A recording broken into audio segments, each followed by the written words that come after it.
Bonjour Jean-Louis Rocard. Bonjour. Merci d'avoir accepté notre invitation. Vous êtes sociologue, professeur à Sciences Po, chercheur aux séries, spécialiste de la Chine. Chine, d'où a commencé l'épidémie de coronavirus. Chine, où il est fait état de plus de 1000 morts à cause de cette grippe particulièrement agressive. Chine encore, où des mesures drastiques, de quarantaine notamment, ont été mises en place pour lutter contre la propagation de la maladie. Mais la question qui revient souvent, c'est peut-on faire confiance aux informations qui nous viennent de Chine? Est-ce que, en termes de transparence, la Chine est aujourd'hui un pays plus fiable qu'auparavant? Alors bon, il faut dans ce cadre-là, il faudrait faire des comparaisons. C'est-à-dire, on sait très bien que les gouvernements, on a des tas de cas évidemment en Europe aussi dernièrement avec l'accident à Rouen, etc. On voit bien que même dans les pays les plus démocratiques du monde, on voit bien que les gouvernants ont souvent tendance quand même à minimiser les problèmes et à pas faire preuve, disons, d'une transparence totale. Donc bien évidemment en Chine, on peut s'imaginer que les autorités, face surtout à une épidémie d'une telle ampleur, et je ferai remarquer que on n'a pas de point de comparaison non plus avec d'autres pays, comment la France réagirait, comment l'Allemagne réagirait par rapport à ce genre de phénomène. On peut dire qu'effectivement, la Chine, notamment au début, au mois de décembre et au début du mois de janvier, effectivement a manqué de transparence et a essayé un petit peu, disons, une tendance, disons, à sous-évaluer le phénomène.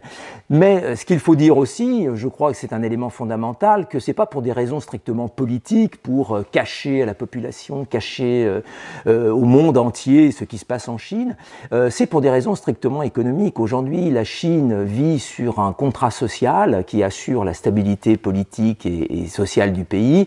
L'idée est la suivante, le Parti communiste reste la seule force politique en Chine, mais en échange, il doit assurer la croissance économique et une croissance régulière du niveau de vie en Chine. Donc, bien évidemment, l'économie est absolument centrale. On doit continuer à avoir 5, 6, 7% au minimum pour satisfaire la population. Or, et on voit bien les conséquences aujourd'hui du déclenchement de cette lutte contre une telle épidémie. Évidemment, l'économie chinoise est complètement perturbée. Il n'y a plus les échanges économiques sont aujourd'hui beaucoup limités. Les gens évidemment circulent moins, achètent moins, sortent moins, vont pas au restaurant, tout est fermé, etc., etc. Donc on voit bien l'impact. Donc là, ce qu'il faut noter, c'est qu'effectivement il y a un manque de transparence, mais qui commence quand même à s'effriter assez largement. Et quand on compare par exemple avec 2003, c'est-à-dire l'épidémie du SRAS, on voit que la Chine, on pourrait dire, si on veut leur donner des leçons, a fait des progrès d'une certaine façon.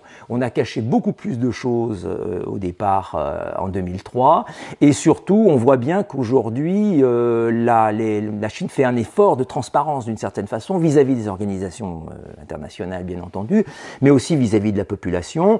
Il faut dire qu'aujourd'hui, les réseaux sociaux sont au centre de la vie sociale en Chine, et non seulement parce que c'est une façon, on pourrait dire, de compenser le manque d'informations que l'on peut trouver dans les journaux chinois, mais aussi du point de vue du gouvernement, les réseaux sociaux sont très importants parce que c'est une façon de connaître l'opinion publique chinoise, en l'absence précisément d'études dans ce domaine-là. Donc la Chine a fait tout de même preuve et continue à faire preuve d'ouverture. On a vu à la télévision le maire et le secrétaire du parti de Wuhan venir s'excuser de la lenteur des réactions.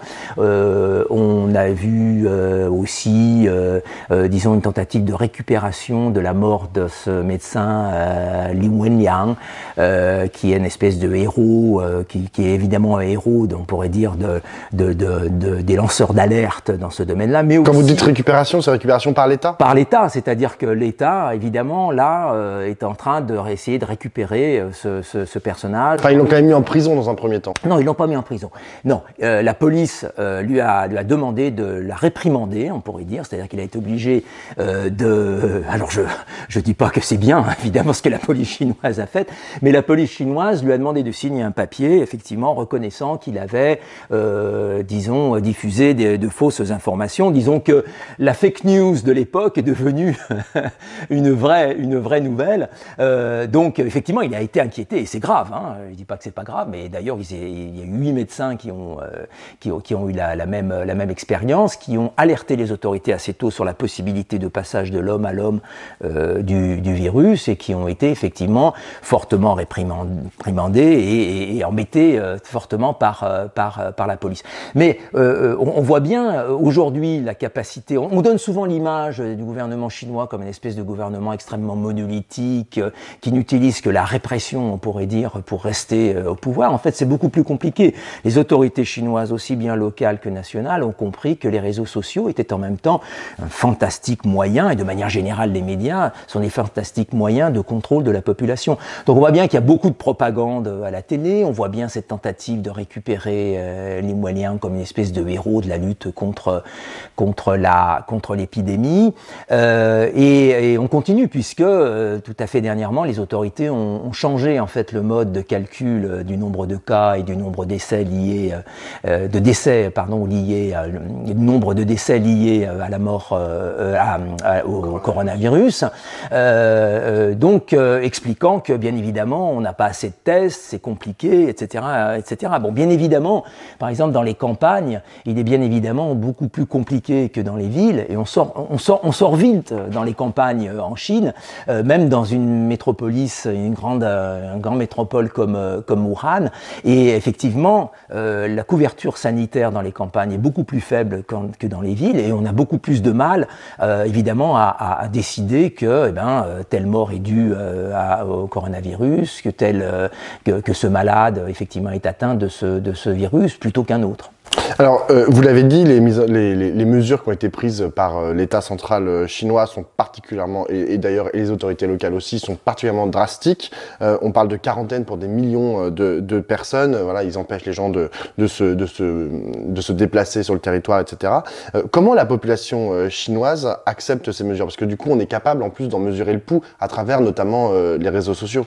Alors, si vous voulez, les gens sont extrêmement partagés, c'est-à-dire que d'un côté, ils soutiennent ces mesures, qui d'ailleurs, je ne suis pas épidémiologiste, mais semblent relativement efficaces, puisque on voit bien que le nombre de cas est globalement limité à la ville de Wuhan et à la région de Wuhan. Même en Chine, dans des grandes villes comme Shanghai, Pékin, etc., le nombre de cas est quand même extrêmement faible et le nombre de décès aussi extrêmement faible. Donc ces mesures semblent efficaces, on pourrait dire, et d'un certain côté, la population les trouve tout à fait justifiées, et même en redemande d'une certaine façon, parce qu'on voit bien sur les réseaux sociaux des gens, ou même dans la vie quotidienne, des gens qui se méfient. Il y a une espèce de racisme contre les gens de Wuhan, qui parfois ne sont pas retournés à Wuhan depuis très très longtemps.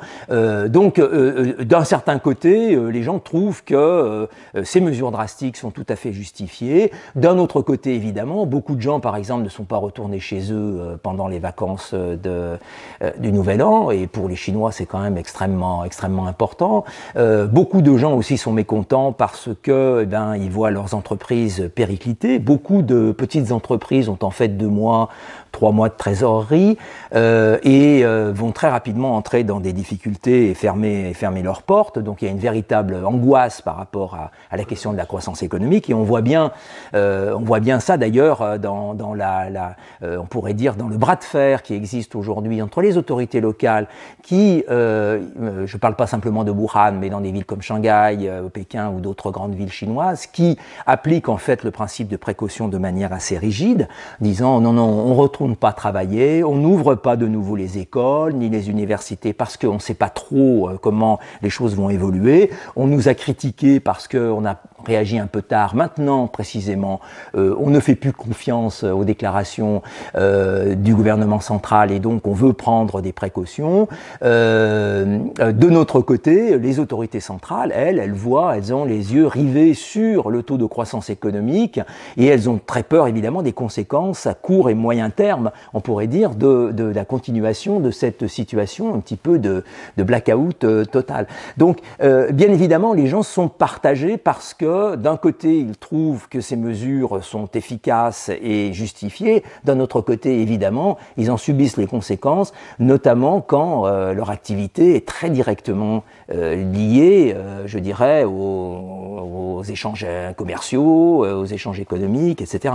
Est-ce que vous diriez que cette crise sanitaire est susceptible de renforcer l'autoritarisme, entre guillemets, du régime chinois, ou est-ce que précisément ça peut participer d'une crise sociale et politique qui pourrait découler précisément des mesures qui ont été prises et qui pourraient être considérées comme trop autoritaires? Alors, dans la lecture des articles qu'on trouve dans la presse, notamment dans la presse française, je trouve qu'on mélange deux choses, c'est-à-dire que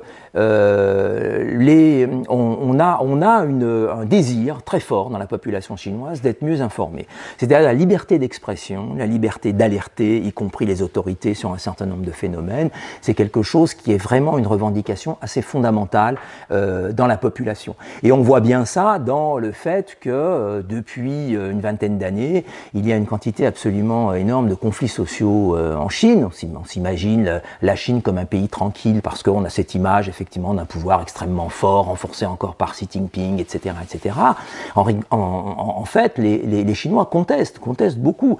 Dans les campagnes, les paysans peuvent s'organiser pour lutter contre les ventes de terres illégales. Dans les villes, il y a la lutte des nouveaux propriétaires d'appartements qui trouvent que le système, disons, d'industrie immobilière ont tendance à les exploiter, etc. Par quels moyens ils se mobilisent?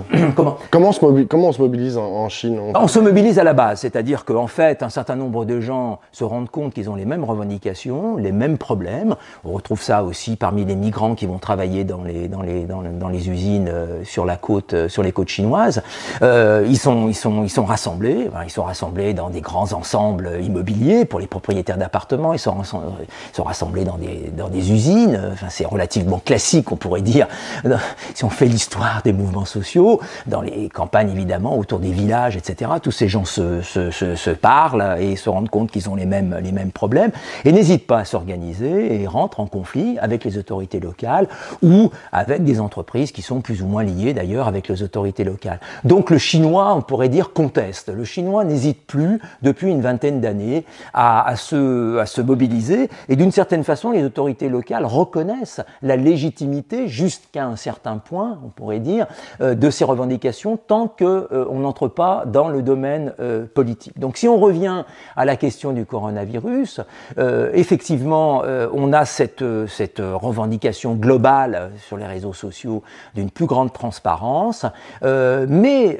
on mélange ce genre de choses avec la contestation du régime en tant que tel, c'est-à-dire pour la plupart des gens, l'idée n'est pas de remettre en cause, je dirais, le système politique grâce précisément à l'accroissement des possibilités d'expression et de contestation et de critique sociale, mais au contraire, l'objectif est de renforcer le gouvernement dans sa capacité à gérer la société. C'est-à-dire que, bien évidemment, on peut imaginer que s'il y a plus de transparence, on aurait eu peut-être une plus grande efficacité de la lutte contre le coronavirus. Si on révèle un certain nombre de scandales de corruption, on aura sans doute aussi une meilleure gestion, on pourrait dire, du comportement des fonctionnaires en Chine. Donc, on mélange deux choses, c'est-à-dire que la contestation, on pourrait dire, sociale, voire un peu politique, dans le cas par exemple de l'expression, de la liberté d'expression, et en même temps une volonté de remise en cause du système politique. Or, toutes les études que j'ai pu faire, mais aussi qu'ont fait des collègues, montrent qu'il y a malgré tout un soutien assez fort de la population chinoise au parti, et les gens considèrent que la direction globale des réformes est la bonne d'une certaine façon. C'est-à-dire que jusqu'à maintenant, le contrat social dont je parlais tout à l'heure est respecté. On a un accroissement des opportunités de développement personnel, du marché du travail, en matière d'éducation, etc., etc. Du point de vue de la population, les choses continuent à bien se passer, disons, à s'améliorer.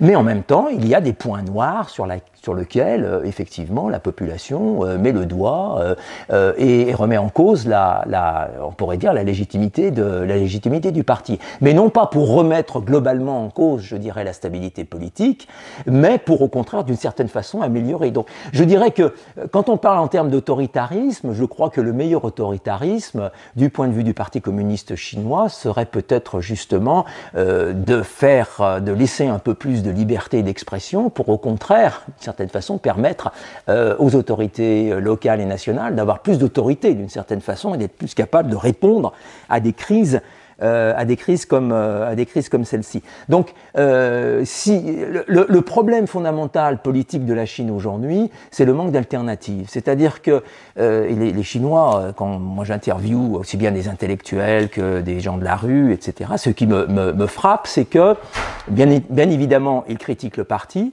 mais ils ne voient pas d'autres possibilités, c'est-à-dire le passage à un système avec des élections, qui est en fait d'une certaine façon la seule alternative crédible au système actuel, inquiète beaucoup les gens parce que c'est un système qui est beaucoup moins stable, qui est beaucoup plus complexe et qui ne donne aucune garantie sur la poursuite de la croissance économique et l'amélioration continue du niveau de vie des Chinois. Donc vous dites qu'il n'y a aucune aspiration démocratique de la part du peuple chinois. Disons, il faut s'entendre sur démocratique. Si démocratique, ça veut dire avoir possibilité de créer des associations pour défendre ses intérêts, si démocratique veut dire avoir la possibilité de créer des syndicats, d'avoir une presse beaucoup plus libre, etc., etc., bien entendu qu'il y a cette expression démocratique. Si la démocratie, ça veut dire mettre en place un système d'élection qui, à l'échelle de la Chine, va être complexe, qui, à l'échelle mondiale, subit quand même un certain nombre de critiques, de remises en cause, etc., etc. Et les Chinois font des comparaisons. Si on compare la Chine avec un pays comme l'Inde, qui est à peu près équivalent, on voit bien que l'Inde est un grand pays démocratique, mais d'une part, il n'échappe pas à l'autoritarisme comme on le voit actuellement.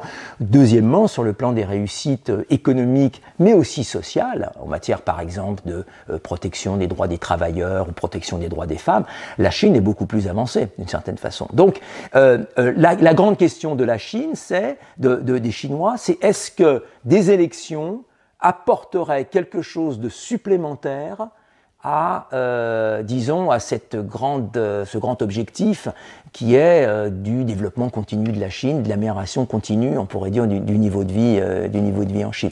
Si on pouvait leur garantir, effectivement, que des élections amélioreraient encore les choses sur ce plan-là, les Chinois, sans doute, signeraient. Et c'est possible, d'ailleurs, que ça se passe comme ça. Mais de leur point de vue, il n'y a aucune garantie Mais en même temps, encore une fois, si on considère que la démocratie, c'est l'avancée d'un certain nombre de droits, notamment en matière de défense des intérêts d'une certaine catégorie sociale, alors oui, les Chinois ont des aspirations démocratiques. Merci beaucoup, Jean-Louis Rocca.